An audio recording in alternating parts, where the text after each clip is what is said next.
Welcome, everyone. Thank you for joining us today.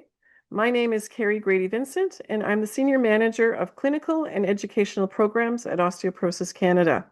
I will be your moderator for today's webinar, Menopause and Bone Health. Before we begin, Osteoporosis Canada acknowledges the land that our offices, located in Toronto, are on is the traditional territory of many nations, including the Mississaugas of the Credit, the Anishinaabe, the Chippewa, the Haudenosaunee, and the Wendat peoples, and is now home to many diverse First Nations, Inuit, and Métis. We also acknowledge that Toronto is covered by Treaty 13 with the Mississaugas of the Credit. Osteoporosis Canada is the only national organization serving people affected by osteoporosis, working to educate, empower, and support individuals and communities on bone and muscle health and in the risk reduction and treatment of osteoporosis. Our Scientific Advisory Council is made up of experts from across the country in osteoporosis and bone metabolism and is a volunteer membership. Comprised of clinicians, researchers, and educators, our SAC advises our board and staff on scientific and medical issues. OC provides medically accurate information to patients, healthcare providers, and the public. Our services include programs and support groups, educational webinars, podcasts, digital tools, and resources available at osteoporosis.ca, as well as community resources. We are excited about today's presentation, which will provide information about menopause and bone health. With the onset of menopause, a woman's risk of osteoporosis increases, and 1 in 3 women over the age of 50 will experience a fracture due to osteoporosis in their lifetime. Today's presentation is not intended as individualized health advice. If you do have questions during the webinar, remember to click the question and answer button on your screen to submit your questions, and we'll try to get to as many as we can in the time permitting. Before we begin, make sure you have your speakers turned up fully so that you can hear the presentation clearly. So without further ado, it is my pleasure to introduce our speaker, Dr. Nese Yuksel. Nese is a full professor with the Faculty of Pharmacy and Pharmaceutical Sciences at the College of Health Sciences at the University of Alberta. Additionally, she holds a cross-appointment with Alberta Health Services and has been practicing in the areas of menopause and osteoporosis for nearly 25 years. Dr. Yuksel is a Menopause Society certified practitioner and is the current president for the Canadian Menopause Society. She is also a member of Osteoporosis Canada's Scientific Advisory Council and is the current chair of the CPHA Editorial Advisory Committee. So please join me in welcoming Dr. Nese Yuksel.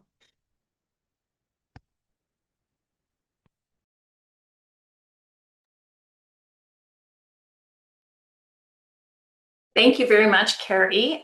Just give me a second and I'm going to share my slides and we'll get started. Hopefully you can see this okay on here. What a pleasure to be here this morning, or actually this afternoon. And Kerry, thank you so much for the introduction. I'm really happy to be here. I've always enjoyed doing these webinars for Osteoporosis Canada. I want to thank Kerry and Tracy for organizing this webinar. What I'm hoping to do today is to be able to answer a lot of the questions that you have submitted on menopause and bone health. Just a couple of things that are a little different from my introduction. I'm now retired since we had initially been planning this webinar. So I'm Professor Emeritus with the Faculty of Pharmacy and Pharmaceutical Sciences at the U of A. And I'm also co-founder and Chief Health Strategist for a new company that we're just launching called Effica Health. And we'll be launching in a few weeks and providing virtual menopause and perimenopause care. So what I'm hoping to do by the end of this session is give you an understanding on menopause and the most common symptoms we see. learn why bone health matters after menopause and bring in some of the perspectives of what happens with menopause. Understand how menopausal hormone therapy helps symptoms and especially with bone health. And we got a lot of questions on menopausal hormone therapy, so I'm hoping to be able to answer some of that, especially when menopause hormone therapy is appropriate and when it can be considered, and address some of those common questions that you may have. These are my disclosures. As I mentioned, I'm co-founder of Ethica Health. I'm now the past president as of end of last year of Canadian Menopause Society, and I've been on the Scientific Advisory Council for Osteoporosis Canada for quite a number of years, and it's always been my pleasure to be involved with Osteoporosis Canada. What I want to mention is that throughout this presentation, the term women is used, but do respect that not all individuals who suffer from menopause or effects on bone health will identify as women. So why should we care about menopause symptoms? Well, menopause symptoms are very common, as you can imagine. Vasomotor symptoms can occur in up to 75% of individuals, and about 25 to 30% will be severe enough they need to seek treatment. Lots and lots of good documentation. Menopause symptoms affect quality of life, especially if someone is having a lot of sleep issues or mood issues, that's going to affect their daily function. And what's really interesting now is that there's new information coming out about that vasomotor symptoms, especially those that are severe and have a longer duration, especially if they occur earlier, are being shown to be markers of future subclinical disease. So they have been independently linked to, for example, an increased risk of cardiovascular disease later in life. Unfortunately, we face a lot of stigma. There's a lot of stigma towards menopause. There's a lot of stigma towards aging. So we don't really like to see women age. And so we know we have a lot of issues with menopause care. And what are those issues that we face? We have a significant gap in care in Canada. We know there's a real lack of access, especially for those specialized services for menopause care. There's only a number of interdisciplinary menopause clinics in Canada, across Canada. But we also know that there's access issues in finding, obviously, primary care providers that can provide that type of care. There may also not be the time needed to adequately assess all of the issues in menopause in a busy primary care setting. And we also know that healthcare providers may not always feel adequately trained or comfortable dealing with menopause. And it's some of the things that we've dealt with through the Canadian Menopause Society, especially in educating our healthcare providers, especially feeling comfortable with menopause care. So we as patients will seek out other sources of information, such as social media, to fill that void. Unfortunately, social media, as we all know, can be a mixture of maybe some helpful advocacy, but also lots of misinformation and disinformation. And many social media posts are commonly linked to advertisements as well. So as I mentioned, we got tons and tons of questions, and thank you so much for all the questions that were generated. These are just some of the questions, and I put it up on here, and there were a lot more. Things like, can I use hormone therapy if I'm over 65? What should we do differently for your bone health once you are in menopause? Will menopause symptoms continue to get worse with age? Is hormone therapy a viable alternative supporting bone density in menopausal women? Can I stay on hormone therapy while at the same time using an osteoporosis drug? Is hormone therapy still effective after 65? Not only can I start, but is it effective after 65? And when should I stop taking hormone therapy? So how long can I continue the duration? So there was all of these questions. And what I decided to do for this talk is break my presentation into 10 general questions. The first 5 are going to be a little longer and a little bit more explanation, and the last 5 are going to go a little quicker. And what I'm hoping to be able to do is able to answer some of these questions in these sections. So first question, what is menopause and what changes happen in the body? I do want to direct you to some really good resources on the Osteoporosis Canada website.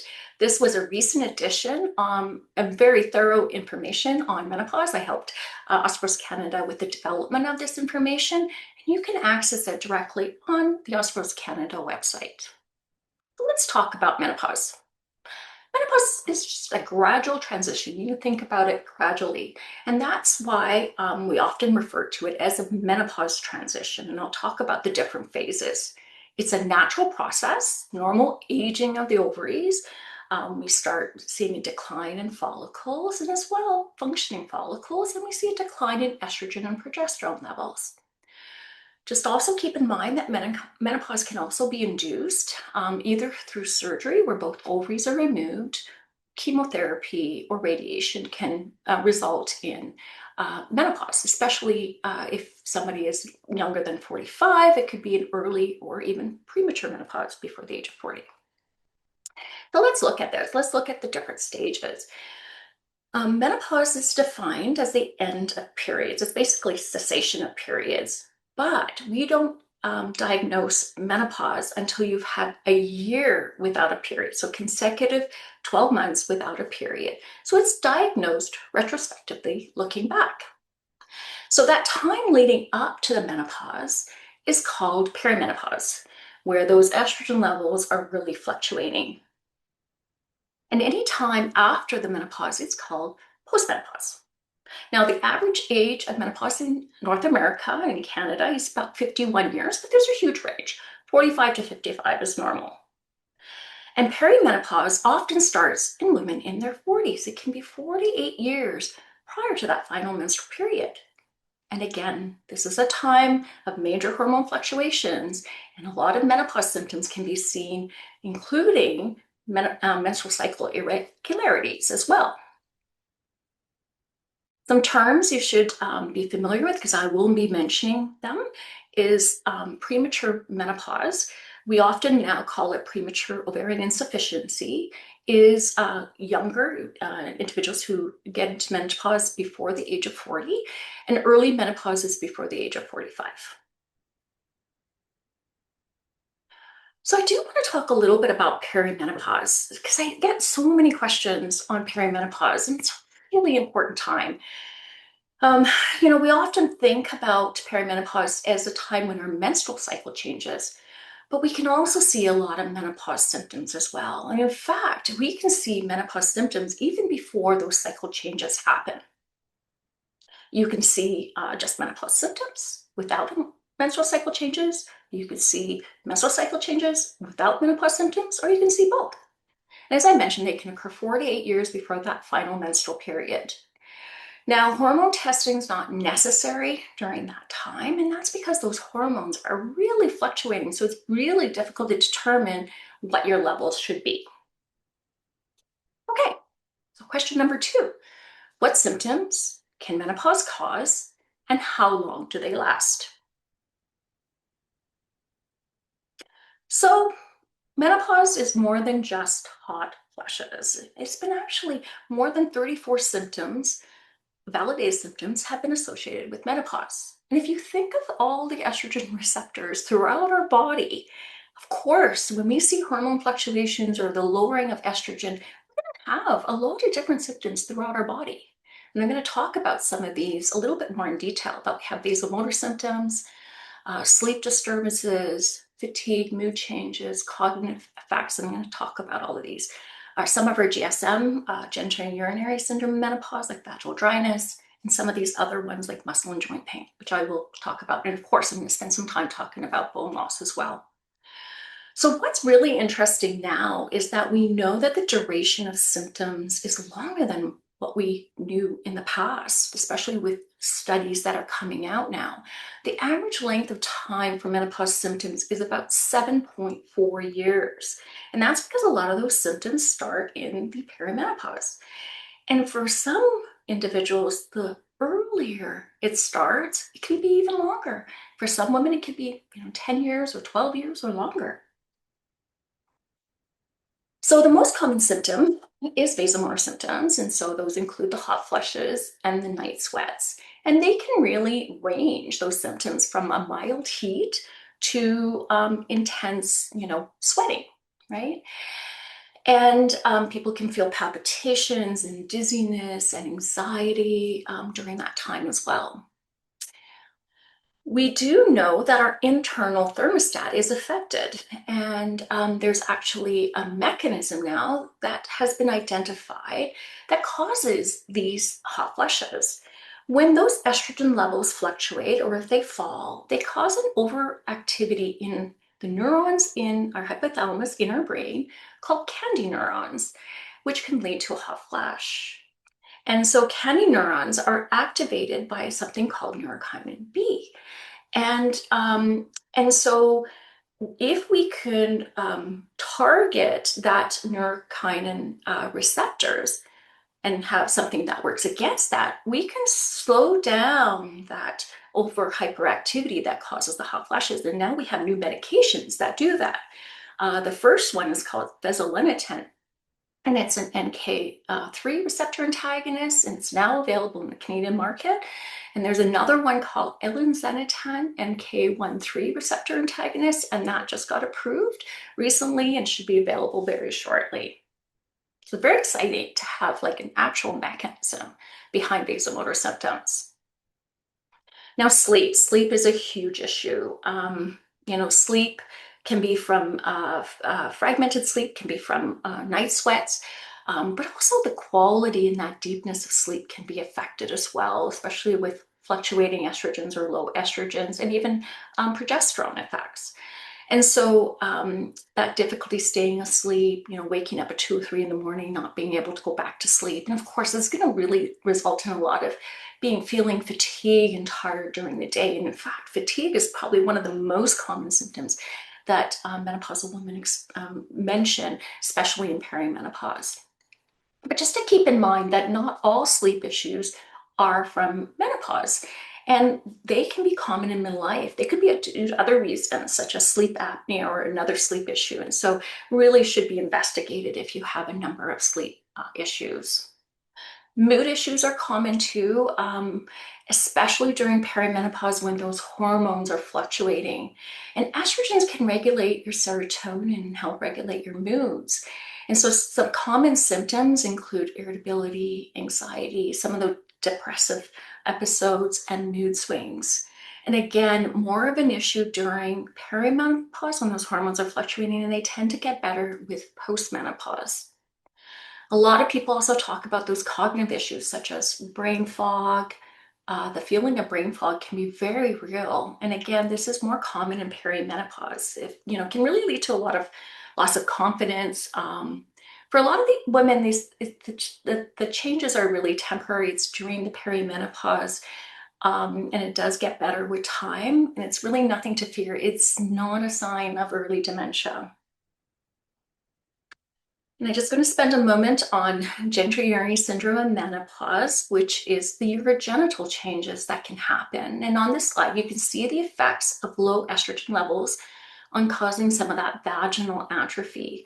And that includes the structural changes such as thinning of the lining, a decrease in vaginal elasticity, and decreased blood flow to the area. And this can cause vaginal dryness, but it can also lead to painful intercourse, frequent bladder infections we don't think of often, but it can lead to frequent bladder infections and urinary incontinence, as well as potentially low libido. So what's also really interesting is there are a lot of good information coming out about some of the effects on muscle and joint during menopause. And this actually is being termed, there was a group of writers that wrote about it recently, calling it musculoskeletal syndrome of menopause. So there's some very interesting data coming out. There was just very recently just published a systematic review and meta-analysis on this as well. And they looked at I think about 37 observational studies on this, and they found there was a higher risk of muscle and joint pain in especially perimenopausal women. And the key features are kind of muscle and joint pain, shoulders. You can see even things like frozen shoulders, even though not a validated symptom, but it can happen during the menopause. muscle pain, fatigue, stiffness, and just the effects on mobility as well. So let's talk about bone health. Why does menopause symptoms affect bone health? So how do bones stay healthy? Well, the bone is constantly being renewed through a process called bone remodeling. Our bones are always going through where we're breaking down bone and new bone is forming. And this helps balance, and this balance helps maintain the bone strength and structure that we need. Now, there are some specific bone cells, and you might be familiar with these. So osteoclasts break down old bone, and osteoblasts build new bone. And that balance between the osteoclast activity and osteoblast helps maintain the normal bone remodeling and keeps it in check. So what happens in osteoporosis is that the bone may be broken down too quickly or not rebuilt fast enough. So maybe the osteoclasts start to over activate, or the osteoblasts can't keep up with that breakdown of bone, right? And so, or the resorption of bone. So this results in a loss of bone quantity and that quality of bone as well. So those bones become weaker, more fragile, and they can break or fracture easily. Estrogens play a really important role in bone health. They really play a critical role in keeping the bone strong. A number of the bone cells, including osteoclasts and osteoblasts, have estrogen receptors. And when those estrogen levels fall, what we see an increase in bone resorption happening. So bone loss accelerates. So you can see on here with the osteoclast, when we have estrogens, it keeps it in check. But when we don't have enough estrogens, we're seeing an overactivity of those osteoclasts. And so estrogens may have a number of effects, including with the osteoclasts. It may also help with some osteoblasts as well as the osteocytes. And osteocytes are actually bone cells that are found in the bone, and they help regulate the activity of the osteoclasts and osteoblasts. So it's very complex of what estrogens can do. And what we know is that estrogen loss can affect both bone health, so the bone density and the bone quality, but also the muscle as well. And I don't have enough time to talk about all the muscle effects, but just to keep that in mind, we're seeing the effects on decrease in bone mineral density, as I mentioned, and the bone quality. But we can also see effects directly on muscle because there's estrogen receptors on muscles, and you can over time see a decrease in muscle mass and muscle strength and power. So let's look at the decline in bone mass as we age. And so our peak bone density, usually we develop that between the ages of like 20, 25 to 35. And then, of course, at perimenopause, we start seeing the changes in our bone density up to the time, then we hit menopause, and then we start to see a little bit more drastic decline in our bone density. Up to that 10 years post-menopause, we can lose about 2 to 3% of our bone density in women each year during that time. After that 10 years, after that final menstrual period, there's more gradual decline, which is due more to aging. And as you can see, the slope of in the women, this red, is very similar to men, which is like more due to aging. But what's really interesting is some of the new evidence that's coming out is that some of the more rapid bone loss actually occurs before that final menstrual period. It can be in the year leading up to that final menstrual period. And in the first 2 years after that final menstrual period, even up to 5 years, is the greatest decline in bone density, which is kind of interesting because it's actually earlier than maybe what we were thinking. So perimenopause is a really important time as you're transitioning to menopause to be looking at your bone health. And that bone loss continues over that time, especially up to that 10 years post-menopause, as I mentioned, and then it slows, but it still continues to decline due to aging. So we should always be thinking about if you are at highest risk, who is at highest risk of getting a fracture or further bone loss. And these are some of the risk factors to be thinking about. Personal family history of osteoporosis. So potentially give a higher risk, especially if you've had a parent who had a hip fracture. If you've had a fragility fracture, so low trauma fracture after the age of 40, you should be investigated because you may be at risk for more fractures. Low body weight, especially if the BMIs are less than 20, especially if it's less than 18.5, but less than 20 on here. Medical conditions such as rheumatoid arthritis and other conditions like, for example, Crohn's disease and other kind of autoimmune diseases. Medications such as prednisone is a really big risk, and that can increase that bone loss. If you fall a lot, you're going to have a greater propensity to fracture. So if frequent falls. And then we need to be thinking lifestyle. So are we smoking? How about alcohol? Especially if we're drinking more than 2 drinks per day on an ongoing basis. Physical activity, and I'll talk a little bit about some of the recommendations from Osteoporosis Canada. And then calcium and vitamin D, which I'll talk about as well. The other group that you really need to be thinking about is our early or premature menopause, women who go into early or premature menopause. So women who enter menopause early are going to lose bone sooner, right? So though that bone loss occurs during years that estrogen would normally be present, and this can increase their overall lifetime fracture risk. So let's talk about how can menopausal hormone therapy help after menopause. And before we do this, let's look at some terms because a lot of people get confused with the terms and which one to use. So in Canada, we refer to hormone therapy as menopausal hormone therapy. And the reason we refer to that is because we're trying to distinguish other hormone therapy from ones that we use in menopause. So we want to be clear, it's menopausal hormone therapy. Now, you might know it as HRT, so hormone replacement therapy. It's an older term, and it's currently still used in like England and the UK, and just because it's been around for a long time, and a lot of people still refer to it as HRT. We took away the replacement because a lot of times you're not fully replacing menopausal women with hormone replacement. You're giving enough to help with symptoms, but you're not fully replacing the full estrogens that they would have had before menopause. And you may also see it just being called hormone therapy or HT. And currently you will see that from the US if you see things written from the US. So what do we mean by menopausal hormone therapy?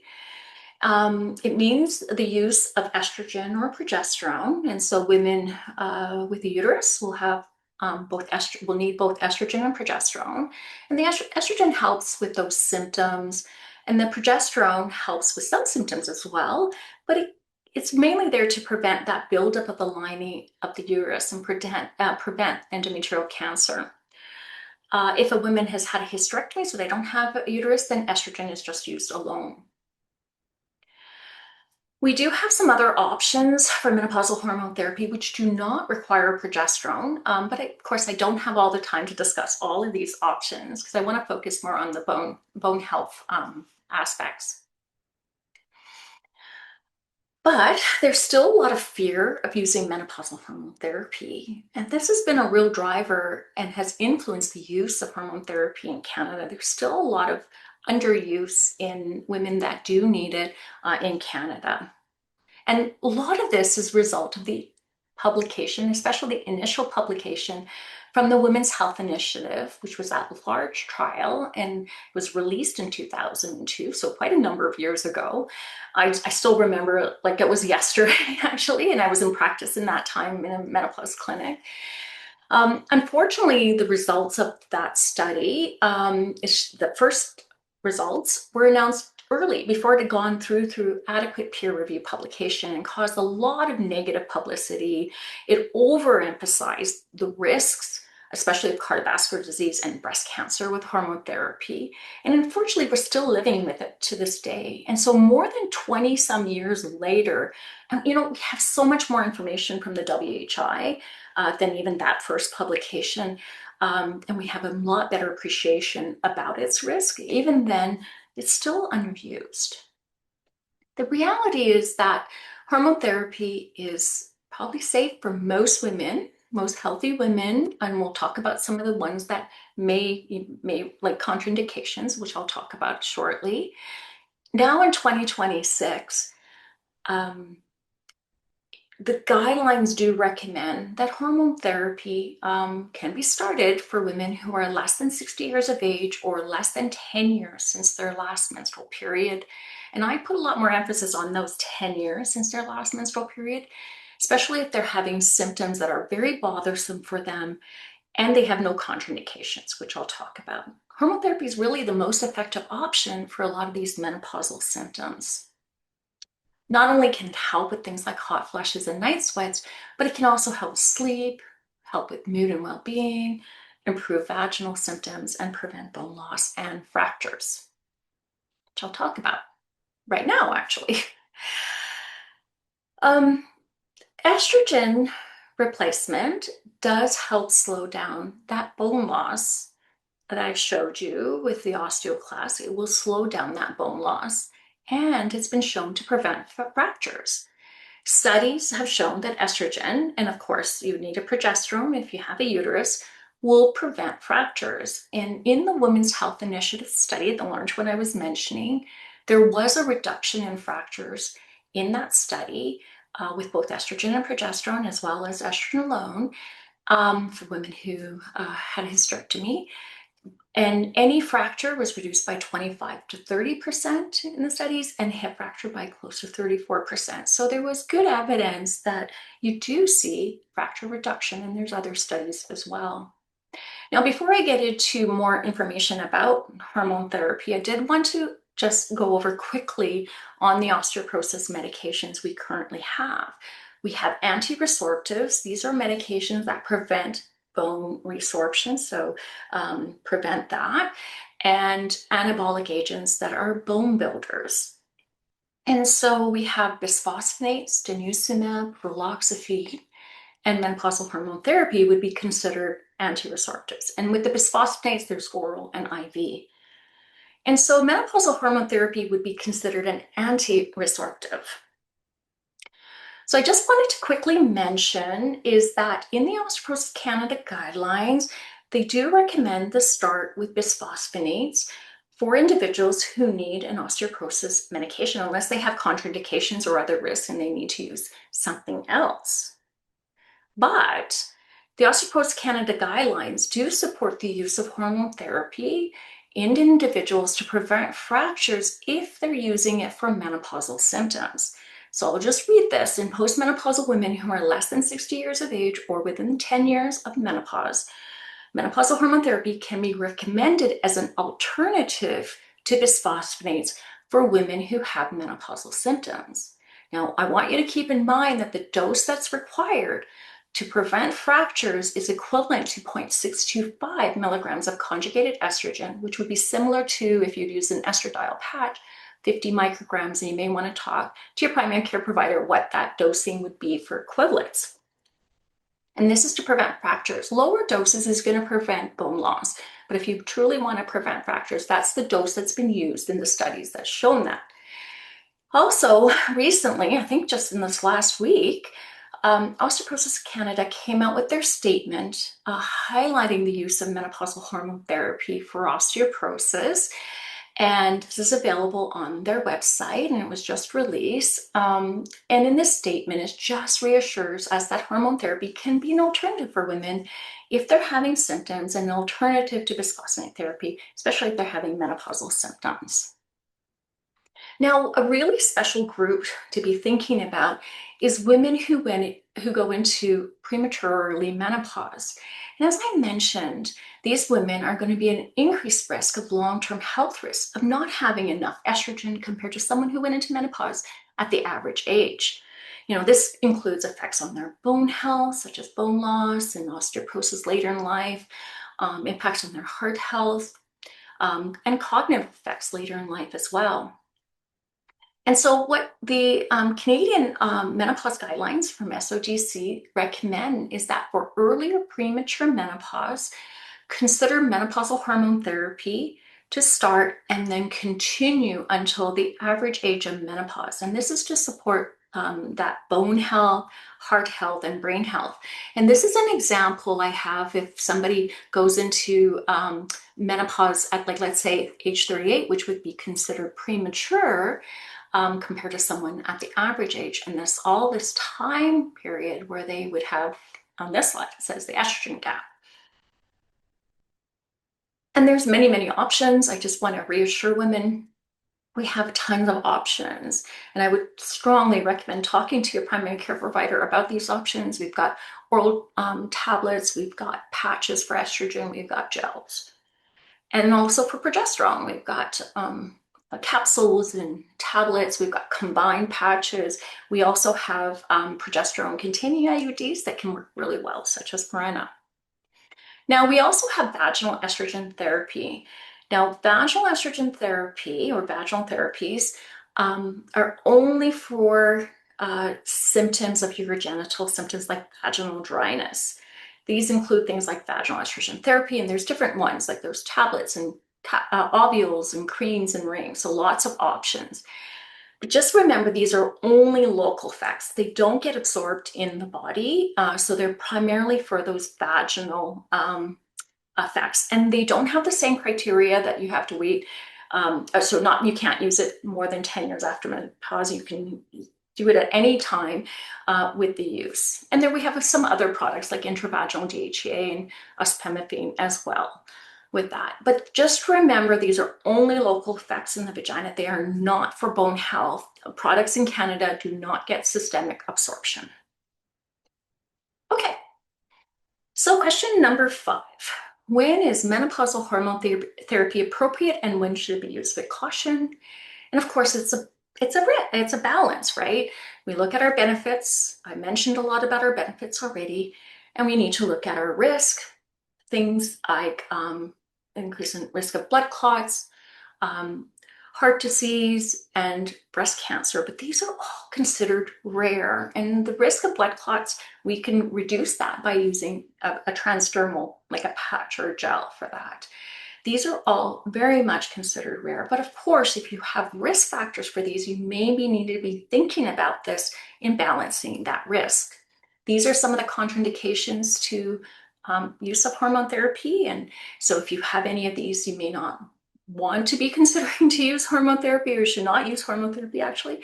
So any undiagnosed abnormal vaginal bleeding, if you've had breast cancer already, any estrogen dependent cancers, heart disease, stroke, blood clot history, liver disease, and of course pregnancy would not be a situation you would want to use it.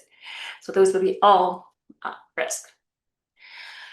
We sometimes also think as clinicians, when we're trying to make decisions about hormone therapy, we also look at other things. If you have high blood pressure, if you're a smoker, if you have migraines, if you have diabetes or high triglycerides, if you have increased risk of heart disease or blood clots, if you have issues with absorption, these will make us decide on which therapy, an oral versus a transdermal, like a patch or a gel.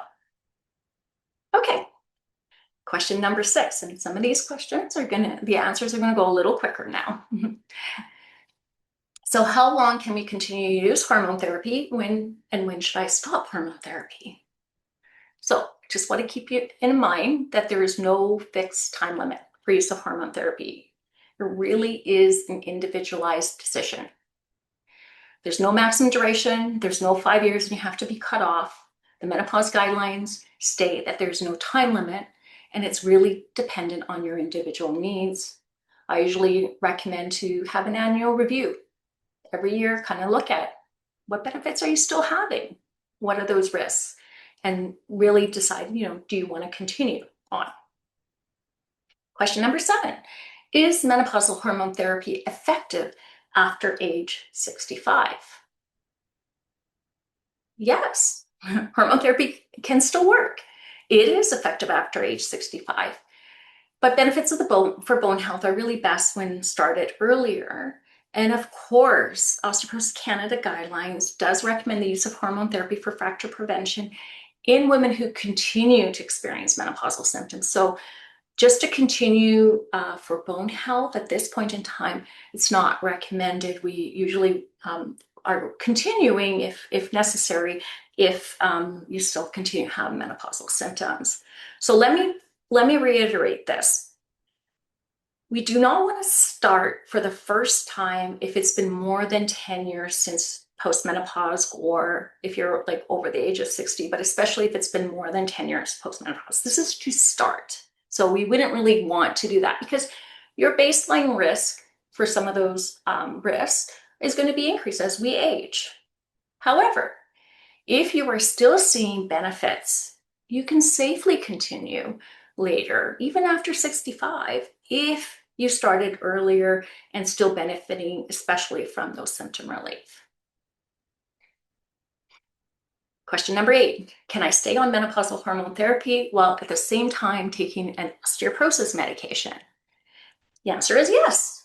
You can be on both hormone therapy and osteoporosis medications together.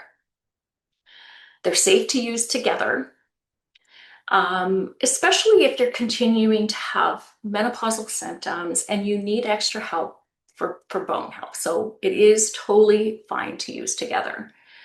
But I wouldn't consider using hormone therapy for additional benefit just for the bone health.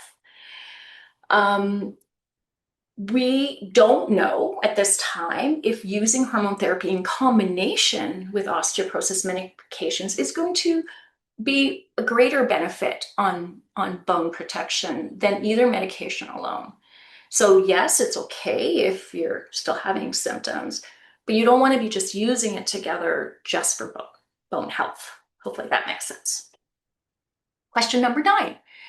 If you are having a higher disposition, like already existing criteria for a higher probability for breast cancer, should you approach hormone therapy with caution? So I just wanted to spend a couple of minutes talking about hormone therapy and breast cancer risk because honestly, this is the most common concern or fear individuals have about the use of hormone therapy is the risk of breast cancer. I do want to reassure you that the risk of breast cancer is quite low. The risk of breast cancer is less than 0.1% per year for the combination of estrogen and progestogen. And this would be considered a rare category by the World Health Organization. And maybe not all the different hormone therapies have the same risk in breast cancer risk, and there's some interesting information coming out about this. We also know that estrogen alone in women without a uterus may not have the same increased risk as compared to estrogen and a synthetic progestin. And there's also some interesting information about using more like a micronized progesterone or a identical progesterone, the potential for lower risk compared to breast cancer compared to synthetic progestins. But this is still evolving. This information is still evolving. What I did want to highlight is the comparison of risk of use of hormone therapy. This is both estrogen and progestin together for more than 5 years.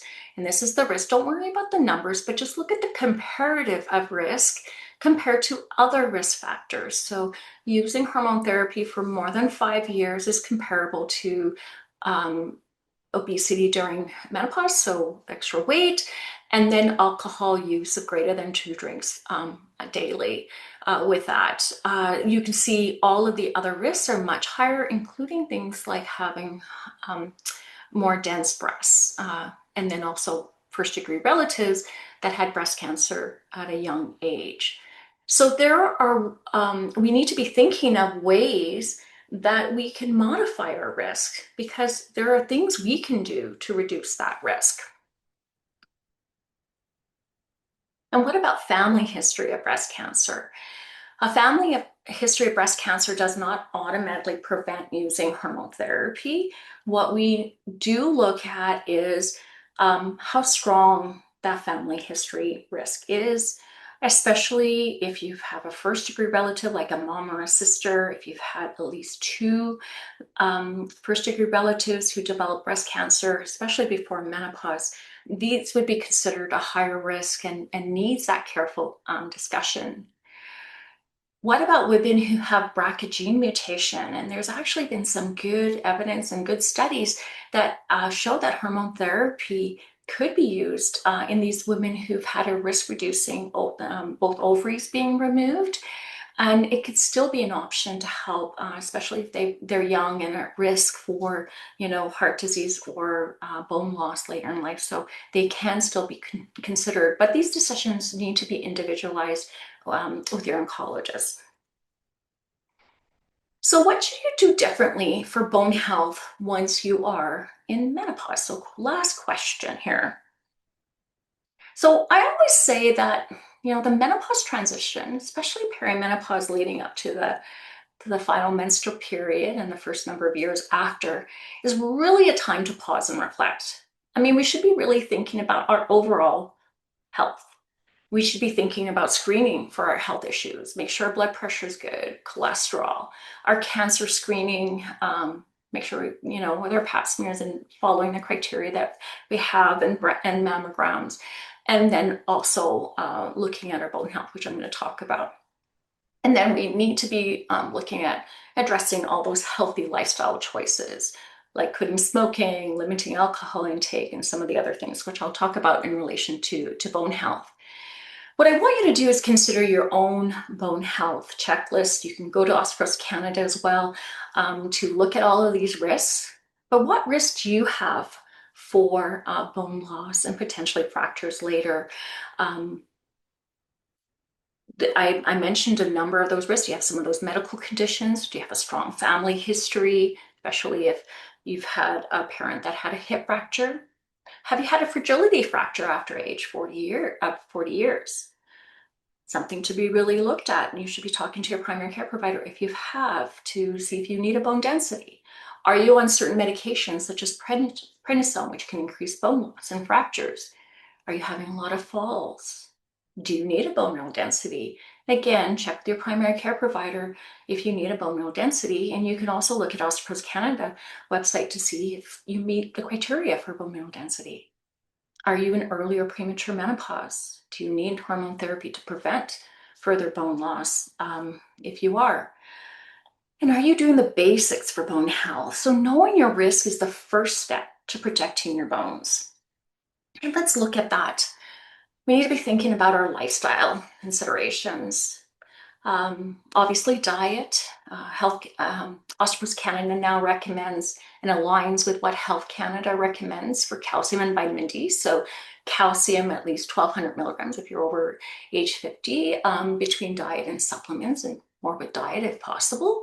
Vitamin D, anywhere from 600 to 800 international units daily, depending on your age. So is the recommendation. Healthy diet, getting your adequate protein intake with your diet. And exercise. So sedentary lifestyle does lead to further bone loss. So ensuring you're getting those exercises.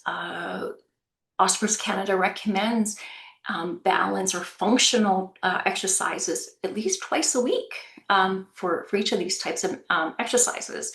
And then weight bearing or resistance training to help as well, at least twice a week. And the balance and functional is really important for the risk of falls. And then weight bearing and resistance training to help with that bone strength.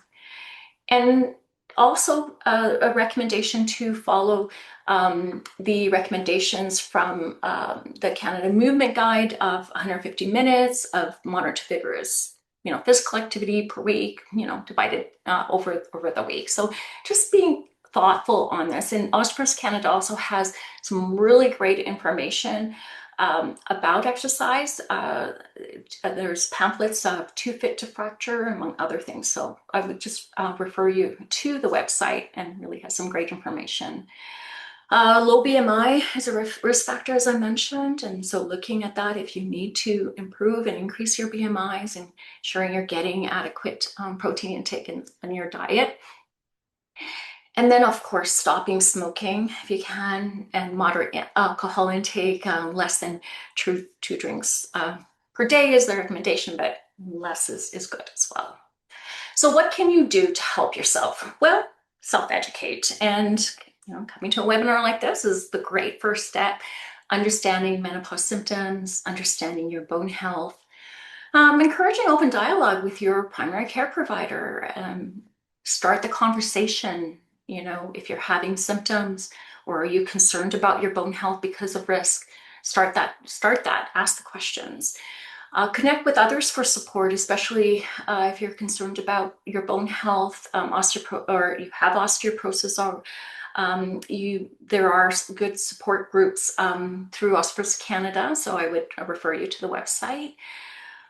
Think about all the management options based on your own needs, and then advocate for your menopausal needs and your own bone health. These are some great resources. I've already talked about Osteoporosis Canada, but Canadian Menopause Society also has some really great resources. SOGC, the Menopause and You, and there's some good international ones, including the Menopause Society as well as International Menopause Society, have really good patient-related resources there. So just some final thoughts. So just to keep in mind, of course, menopause symptoms are common, but they can really affect a woman's life, and we're all very individual. We're all going to have different impacts. They're going to affect us differently.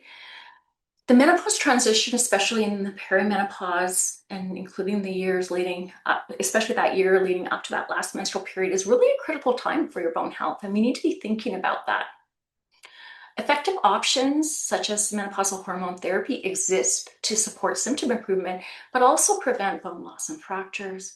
And really, again, open conversation and individualized care do matter. So thank you very much for listening to me. I think I have a few minutes for questions still, so I'm just going to maybe stop my share and Yeah. see if there's any questions. Thank you.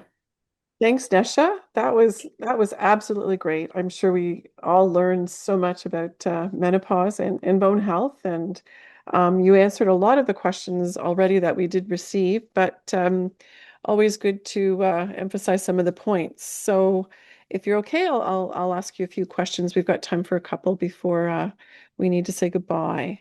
Absolutely. Okay, so I think this is a great question. How do we work with our doctors and healthcare teams to manage menopause and reduce the risk of osteoporosis?